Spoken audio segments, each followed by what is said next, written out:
Beri tepuk tangan buat Tuhan Yesus. Haleluya. Silakan duduk Bapak Ibu, jemaat yang dikasihi Tuhan. Selamat hari Minggu, Shalom. Pasti bisa dilewati, itu judul khotbah di ibadah saat ini. Saya percaya bahwa tidak ada yang gitu terus dan tidak ada yang gini terus di dalam keadaan hidup. Jadi apa yang terjadi ya harusnya pasti lewat aja. Susah nggak mungkin susah terus, seneng juga nggak mungkin seneng terus. Jadi buat yang lagi susah, kamu bisa bilang lewat aja. Buat yang lagi seneng, bilang lewat. Buat yang lagi sakit, bilang jangan, kasihan. Itu lain artinya ya. Nah, bicara soal pasti bisa dilewati, 1 Korintus pasal 10 ayatnya yang ke-13 yang Bapak Ibu bisa lihat dari tampilan di atas di layar. Saya mau ajak kita baca bersama. 1, 2, 3. Pencobaan yang kamu alami ialah pencobaan biasa yang tidak melebihi kekuatan manusia.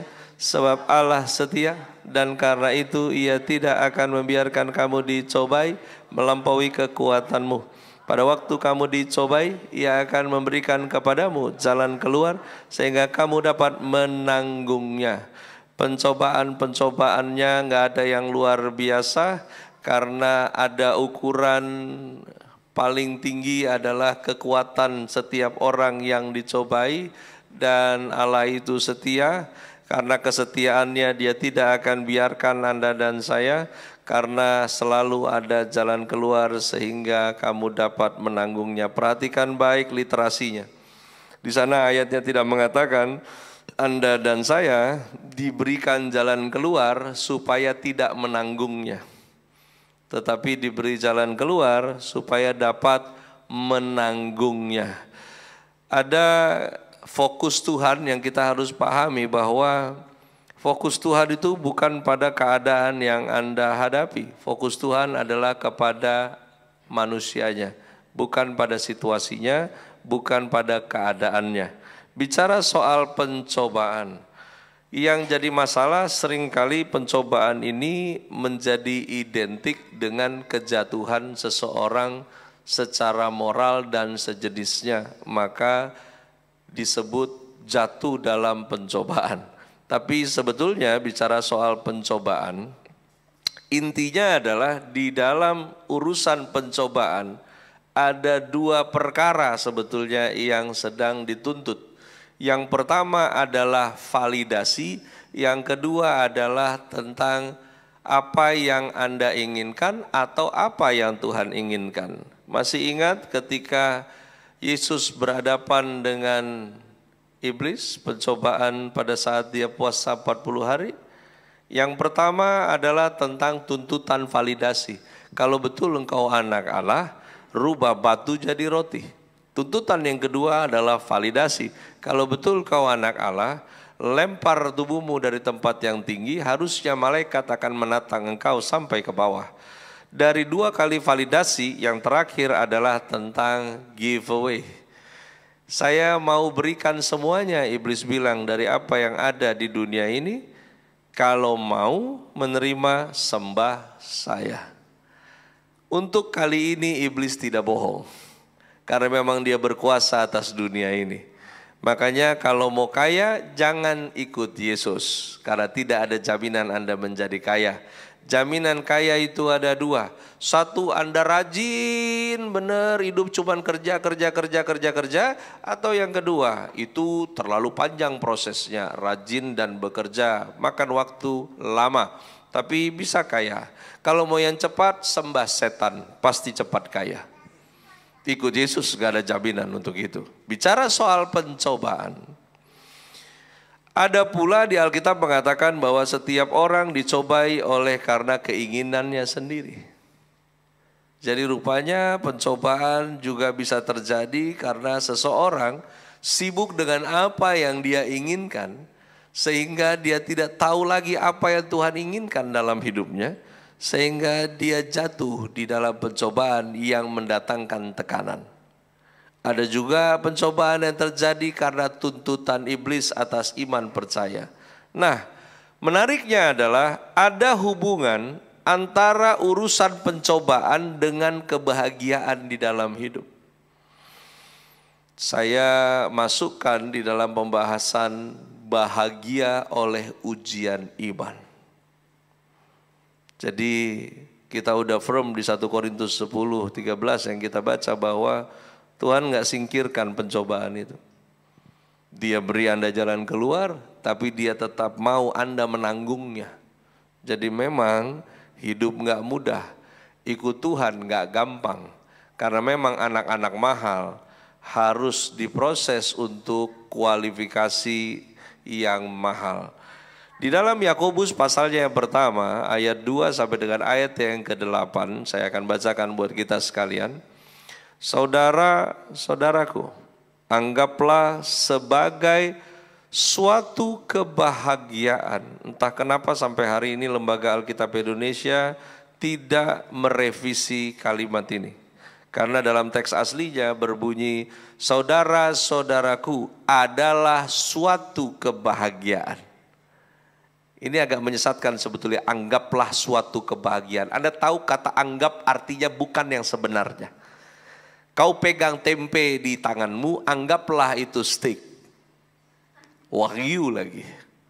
Itu berarti dia sebetulnya tetap tempe. Ini tidak seperti itu. Karena teks aslinya berkata, saudara-saudaraku adalah suatu kebahagiaan apabila kamu jatuh ke dalam berbagai-bagai pencobaan.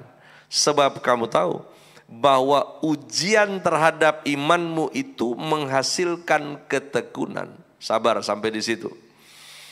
Adalah kebahagiaan apabila seseorang diizinkan terhisap ke dalam sebuah pencobaan yang konteksnya, perhatikan ini, karena tidak semua kesengsaraan itu pencobaan yang adalah ujian terhadap iman. Satu kali ada hamba Tuhan bilang ke saya kalau salah satu salib di dalam hidupnya adalah menikah 10 tahun belum punya anak. Itu salib saya. Ada lagi yang bilang sudah melayani sekian belas tahun tapi akhirnya anak kena narkoba. Itu salib saya katanya. Yang saya tahu, yang menderita di atas kayu salib itu Yesus, bukan Anda dan saya. Sampai di sini kita bisa sepakat? Yang menderita di salib itu Yesus. Kalau ada ayat yang bilang pikul salib, bukan Anda pikul penderitaan. Sesungguhnya pikul salib adalah tentang bagaimana Anda dan saya menggenakan benefit dari karya Kristus di atas kayu salib. Yang disebut pikul salib adalah Anda dan saya menggenakan hasil dari karya penderitaan itu. Melalui penderitaan Yesus, Anda dan saya ditebus. Amin. Melalui penderitaan Yesus, Anda dan saya diampuni. Amin. Berarti kalau disebut pikul salib, itu bukan penderitaan dunia yang kita sedang tanggung karena satu dan lain hal. Melainkan adalah hiduplah selayaknya orang yang sudah ditebus. Hiduplah selayaknya orang yang sudah diampuni. Ini yang disebut dengan pikul salib. Kalau sudah melayani tetapi begitu, sudah melayani tapi begini, itu namanya bukan pikul salib, melainkan duri dalam daging. Ini kadang orang susah paham di sini. Ya. Saya perjelas. Seorang hamba Tuhan yang mendoakan orang yang sakit jantung, orang ini doakan sembuh, sementara si pendetanya pasang ring 3. Itu namanya duri dalam daging. Kau doakan orang sembuh, dirimu sendiri enggak sembuh. Duri dalam daging itu biasa dalam hidup orang percaya. Bahkan seringkali duri dalam daging itu menjadi sebuah jaring pengaman untuk Anda dan saya tetap rendah hati. Karena sedahsyat apapun Tuhan pakai, Anda ketemu batasan dalam dirimu. Itu fungsi dari duri dalam daging. Nah, kembali ke Yakobus 1 ayat 2-8, dikatakan begini. Adalah jalan kebahagiaan kalau seseorang diizinkan masuk ke dalam pencobaan yang konteks pencobaan itu adalah ujian terhadap iman percayanya kepada Tuhan. Karena ujian terhadap imanmu, imanku itu menghasilkan ketekunan. Dan biarkanlah ketekunan itu memperoleh buah yang matang, supaya kamu menjadi sempurna dan utuh, dan tak kekurangan suatu apapun. Tetapi apabila di antara kamu ada yang kekurangan hikmat, hendaklah ia memintakannya kepada Allah yang memberikan kepada semua orang dengan murah hati dan dengan tidak membangkit-bangkit, maka hal itu akan diberikan kepadanya. Hendaklah ia memintanya dalam iman dan sama sekali jangan bimbang, sebab orang yang bimbang sama dengan gelombang laut yang diombang-ambingkan kian kemari oleh angin. Orang yang demikian janganlah mengira bahwa ia akan menerima sesuatu dari Tuhan.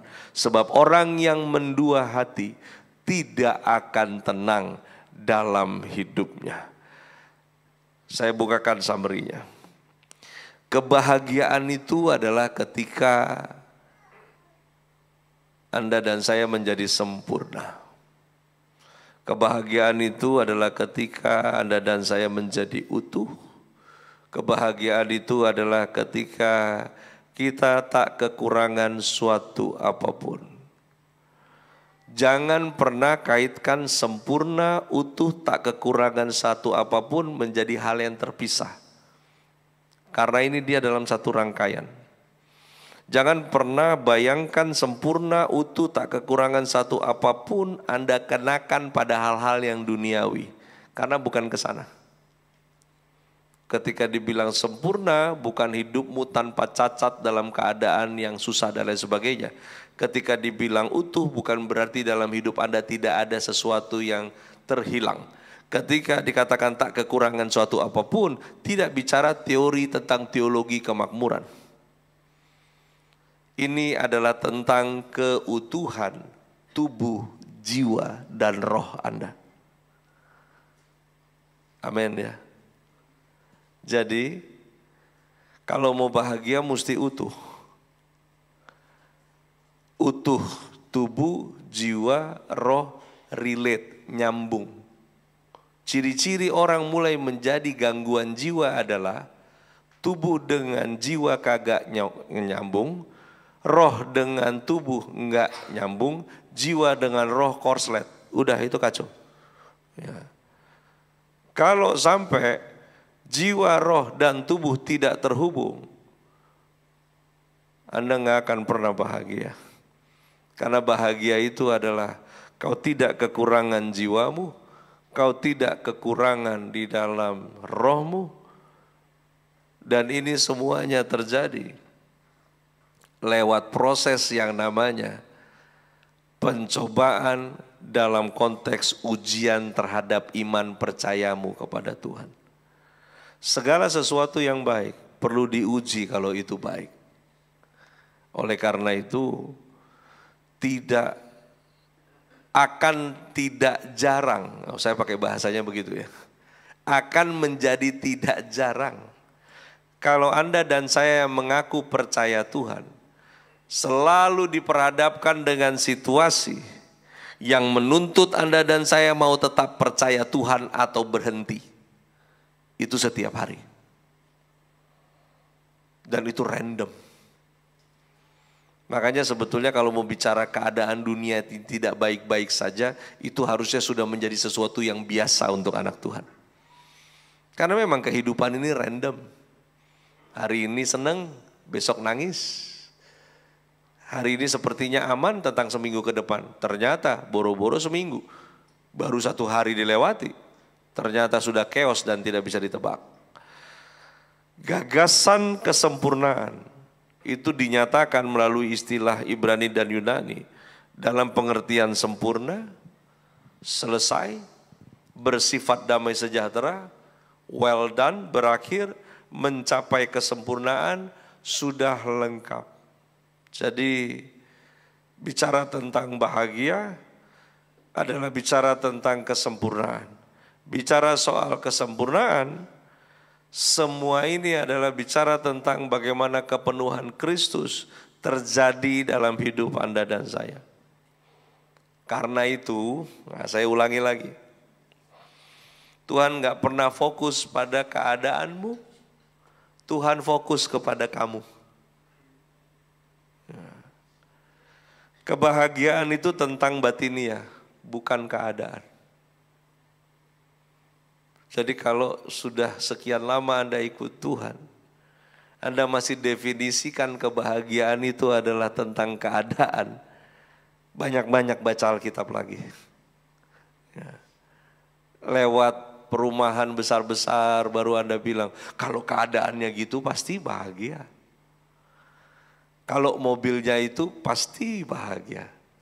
Kalau liburannya begitu pasti bahagia. Kalau punya barangnya itu pasti bahagia. Sekali lagi, nggak ada urusan keadaan dengan kebahagiaan.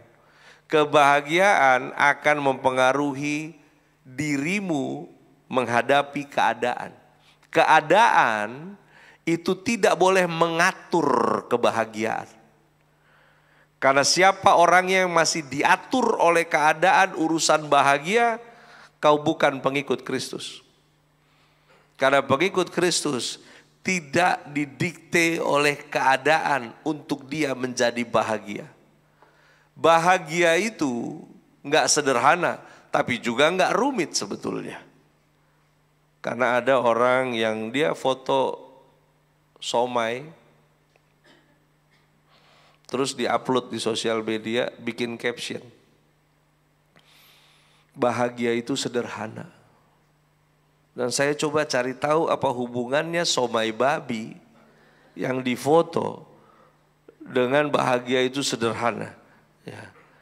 Karena banyak orang zaman sekarang cari bahagianya sendiri, sementara firman Tuhan punya jalan untuk Anda dan saya bahagia.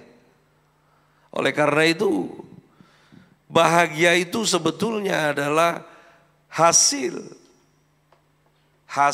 dari ketekunan oleh ujian terhadap imanmu.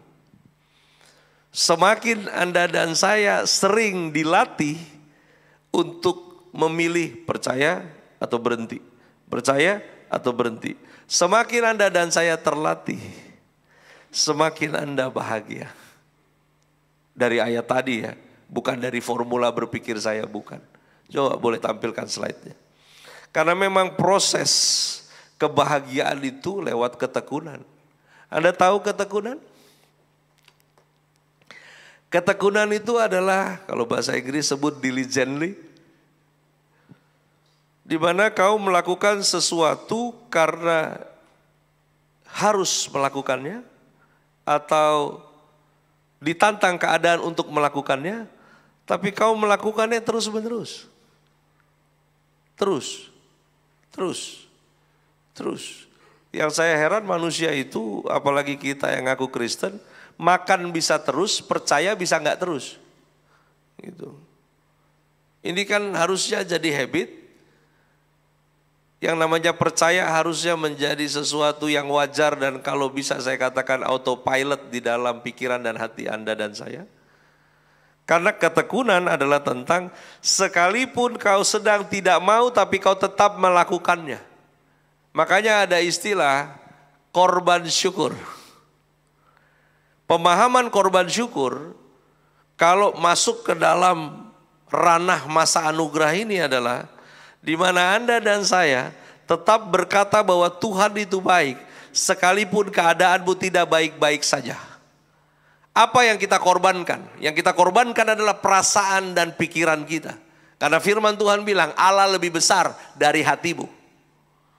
Allah lebih besar dari perasaan Anda. Allah lebih besar dari pikiran yang mampu menganalisa hari-hari ke depan. Karena kan sekarang macam-macam. Pemerintah bilang Indonesia emas menuju tahun sekian. Tapi mereka yang skeptis, mereka bilang Indonesia cemas sekali. Kayaknya Indonesia gelap. Ya saya kalau dengar-dengar orang begini mah, ya lu gelap aja lu sendirian, gue mah ogah. Ya. Karena gelap terang enggak bicara soal keadaannya, tetapi bagaimana manusianya. Karena memang lewat hal yang terus menerus, karena gini loh, untuk Anda dan saya mengasihi, itu kan selalu ada sparring partner. Mengampuni kalau tidak ada person lain tidak bisa. Masa orang tiba-tiba baik-baik kau ampuni, gak mungkin dong. Kan butuh ada brengseknya dia ke kita kan, baru kita ampuni kan. Makanya bersyukurlah kepada Tuhan untuk orang-orang yang kurang ajar di sekitar hidupmu. Karena lewat mereka Anda terlatih jadi orang yang mengasihi. Nah ini kalau paradigma belum nyampe di situ repot. Bawaannya Anda pengen buang saudara, buang keluarga, karena buat Anda semuanya menyebalkan. Tapi kalau kau sampai pada paradigmanya Tuhan, Anda bisa merespek situasi itu. Yang namanya proses itu jangan dinikmati. Proses itu dihormati. Karena kalau Anda menikmati proses, kau tidak akan progres. Di situ saja berputar hidupmu. Tapi orang yang respect terhadap situasi, maka dia akan meresponnya dengan cara Tuhan. Dan itu akan terjadi ulang-ulang. Ulang-ulang. Terlalu banyak Bapak Ibu hal yang unpredictable dalam hidup ini. Terlalu banyak. Apa yang bisa Anda analisa? Anda dan saya punya analisa terbatas. Saving. Momen emas. Dana reksa. Mau yang mana? Forex. Kripto. Dulu dibilang bohongan. Sekarang satu koin 1,3 M. Mau kumpulin sekarang? Gak ada yang tahu juga. Kalau sekarang satu koin harganya 1,3 miliar. Tapi 2 tahun lagi harganya 50.000. Nobody knows. Hidup selalu ada resiko. Tidak ada apapun yang Anda bisa bersandar secara utuh selain Tuhan. Oleh karena itu yang diperhadapkan kepada Anda dan saya adalah masih mau percaya Tuhan apa enggak? Karena hanya hal itu yang Tuhan gak mau atur dalam hidup Anda dan saya. Dia gak mau atur itu, dia tidak mau kendalikan itu. Karena untuk Anda dan saya tetap percaya itu keputusanmu. Nah kalau mau ditanya sekarang, oke lah Pastor, kalau ketekunan itu adalah hal-hal yang kita harus lakukan sekalipun kita gak pengen lakukan, tetapi kita harus melakukannya sementara kita menghadapi situasi yang random. Sampai kapan? Biasanya pertanyaan manja dari orang Kristen. Sampai kapan pergumulan saya ini? Sampai kapan saya harus menanggung ini semua? Sampai kapan? Firman Tuhan bilang, tolong tampilkan slide-nya. Ketekunan itu akan terus terjadi sampai Anda dan saya memperoleh buah yang matang. Kalau bicara buah, maka Alkitab sedang berbicara karakter Kristus. Sampai kapan Anda tekun? Sampai kapan saya mesti tekun sementara menghadapi situasi-situasi yang random terjadi? Ya sampai buahnya matang. Kapan buahnya matang? Sampai Anda dan saya serupa seperti Kristus.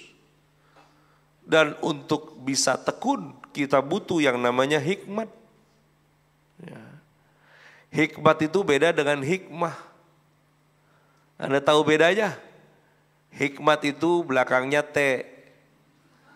Hikmah itu belakangnya H. Ya. Bukan itu. Tapi memang betul.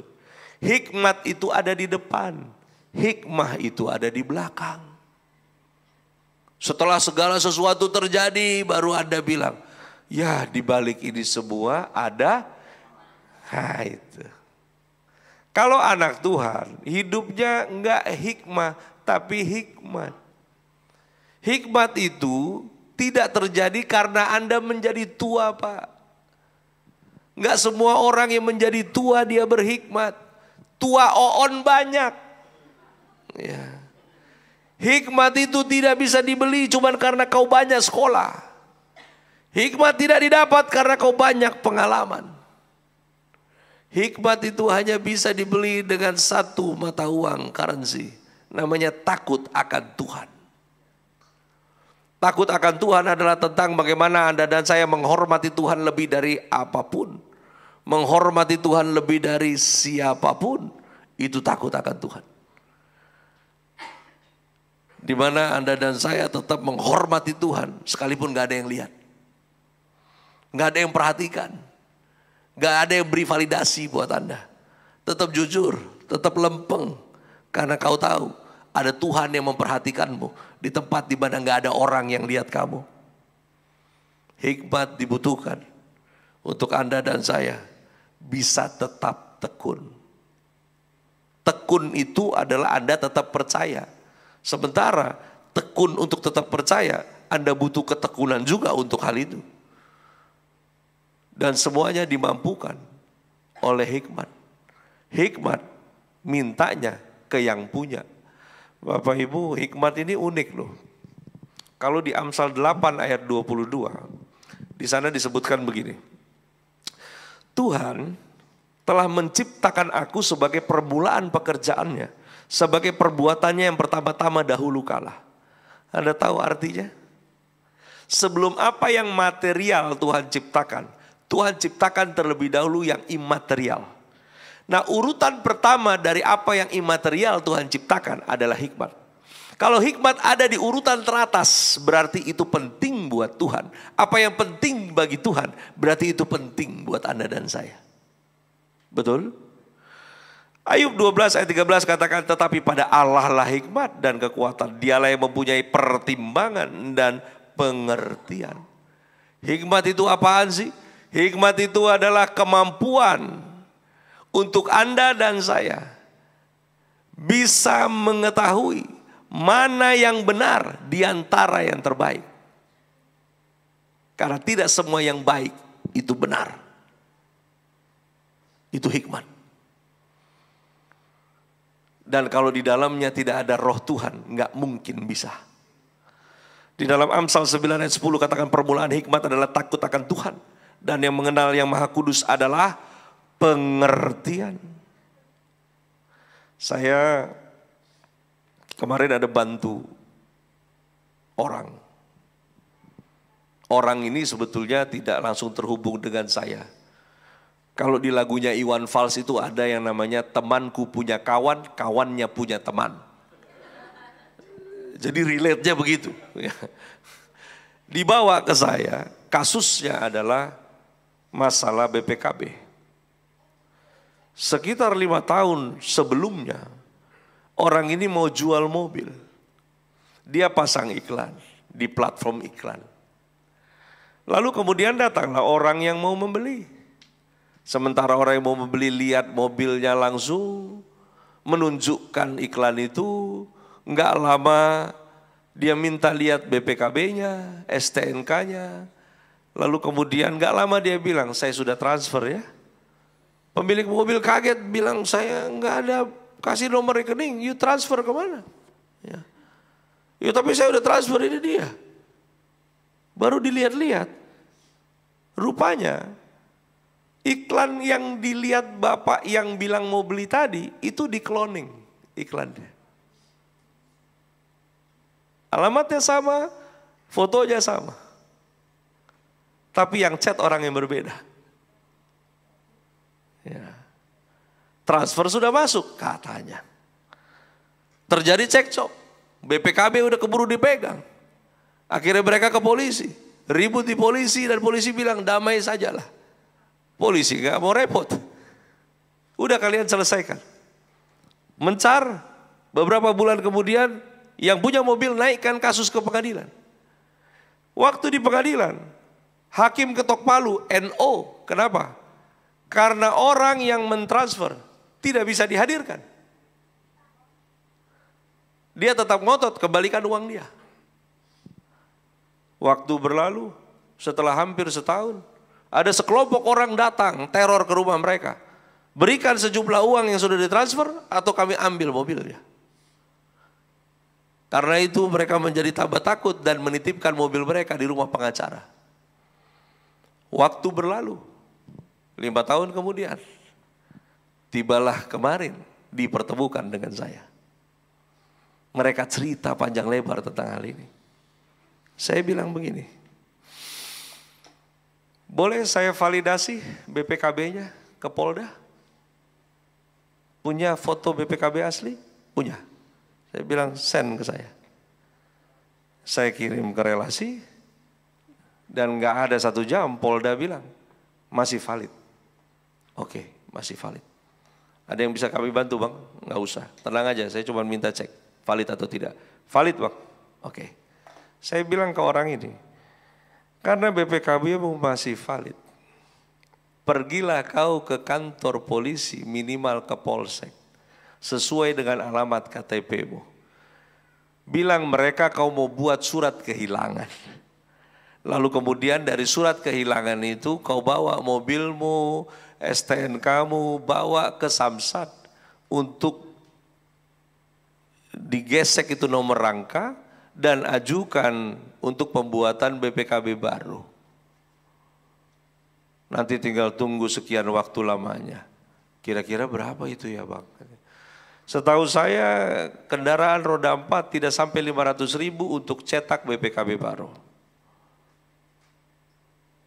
Udah itu aja katanya. Itu aja. Tadinya kami mau pengadilan lagi. Saya bilang gini, tidak tahukah kau yang datang mau beli mobilmu adalah dia pelaku pembuat iklan cloning? Karena kalau betul dia ditipu orang, ketika kalian bertengkar sampai ke polisi, orang ini akan minta surat kuasa dari polisi untuk melakukan pembekuan rekening terhadap nama orang yang dia transfer. Tapi tidak, dia sibuk untuk minta uang diberikan. Tapi memang orang yang bicara dengan saya, mereka bukan anak Tuhan, tapi mereka ponakan Tuhan. Jadi hikmat belum ada pada mereka. Keadaan masalah dalam hidup ini random. Tanpa hikmat, Anda nggak bisa. Dan itu hanya dimiliki oleh orang-orang yang mau menghormati Tuhan lewat didikan firman yang memberikan pengertian. Kalau minta hikmat, nah ini dia.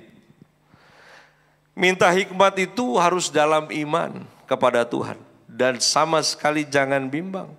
Karena orang yang bimbang, dia nggak dapat sesuatu dari Tuhan. Anda tahu bimbang?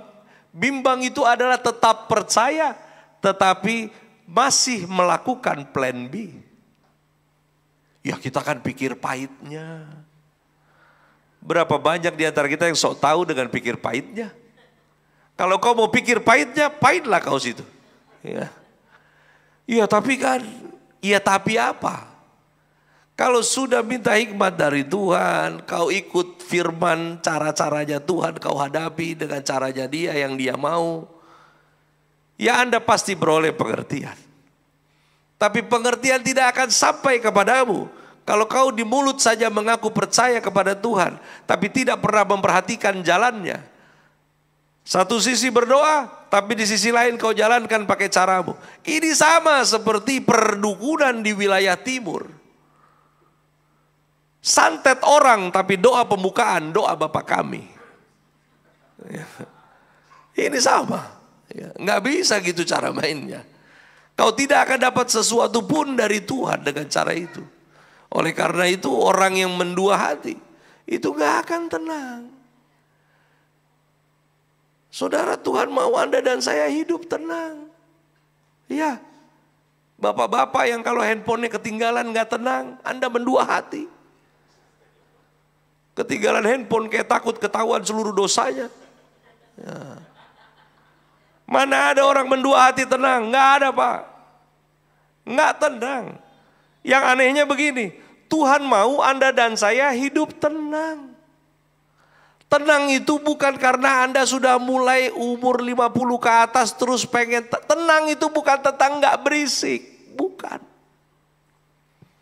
Tenang itu kau bisa tidur di tengah badai, itu namanya tenang yang dari Tuhan. Anda masih ingat ketika Yesus dibangunkan di perahu? Apakah ketika Yesus dibangunkan lalu kemudian Yesus bilang kepada murid-muridnya, "Thank you brother." Gila kalau lu gak bangunin, tenggelam kita semua. Waktu Yesus dibangunkan, Yesus bilang, "Kalian yang kurang percaya." Ingat, 12 adalah murid, Yesus adalah guru. Betul?